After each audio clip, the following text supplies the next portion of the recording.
El lligam entre el feminisme i el pacifisme és un lligam molt fort. La paraula pacifista sempre és una paraula controvertida, a nosaltres ens agrada més dir-nos antimilitaristes, no?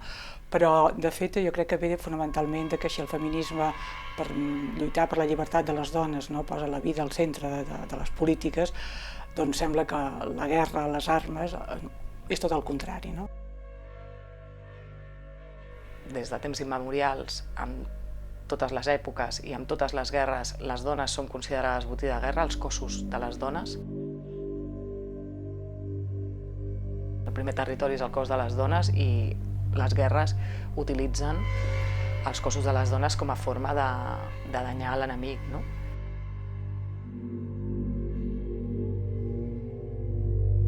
El patriarcat el que fa és que les violències que en temps de pau es fan contra les dones, doncs, en el mig d'una guerra s'exacerben molt més, però per altra banda també és cert que les dones no només són víctimes passives de la violència, sinó que també han estat capaces de desenvolupar estratègies de resistència, de denúncia.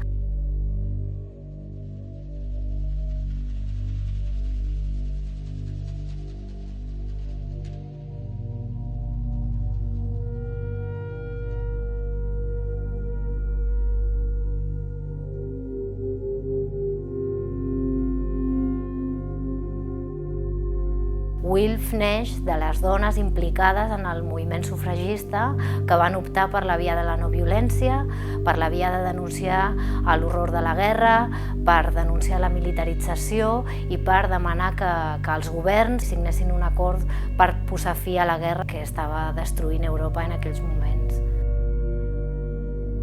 I això que ara estem celebrant els 100 anys, no, de la Lliga per la Pau i la Llibertat és important. Totes hem conegut sempre el 1915, no, que ens van trobar unes quantes dones. També dones catalanes van anar en aquest congrés de 1915, no, que s'han de buscar, diguéssim, també per llibres molt poquet, no? Però jo crec que això va ser com una crida, no? Una necessitat que hi havia, que la guerra ens destruïa les vides, el planeta i totes les possibilitats d'un món millor, no?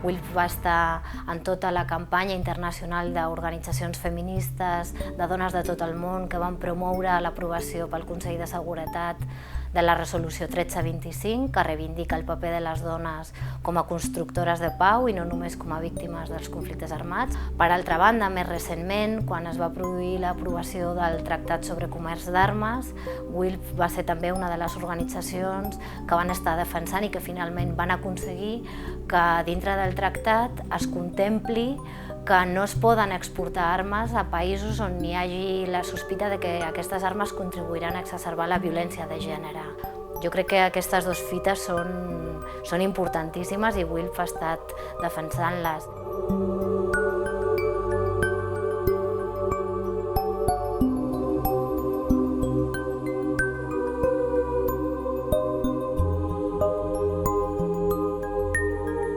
L'herència rebuda dels moviments feministes d'inicis del segle XX és, d'una banda, la capacitat de generar aliances i sinergies entre dones de diferents sectors de la societat, fins i tot de diferents classes socials, de diferent procedència, origen, de diferents ètnies, no? La capacitat d'encomanar a altres moviments socials, començant, per exemple, per l'antimilitarisme o l'ecologisme o el propi moviment obrer.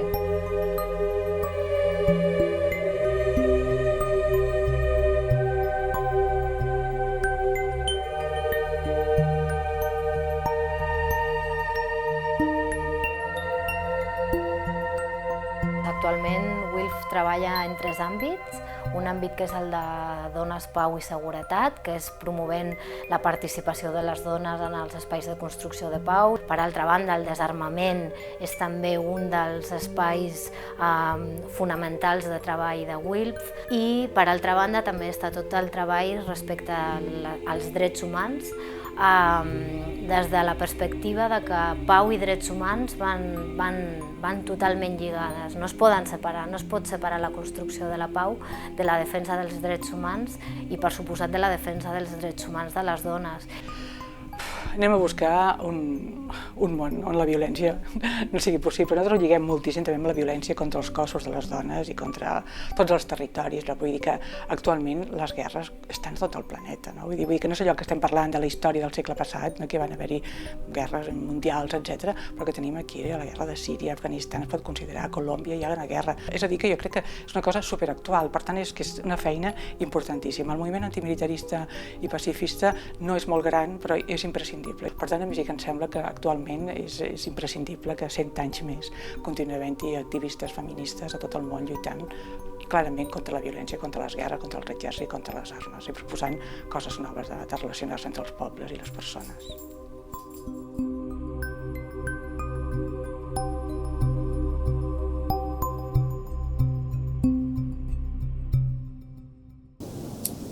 De hecho, el pacifismo de las mujeres de La Haya, de Wilf, es un pacifismo internacionalista y sobre todo es también un feminismo que considera que los asuntos de paz y de guerra también entran dentro de lo que puede ser una política de las mujeres.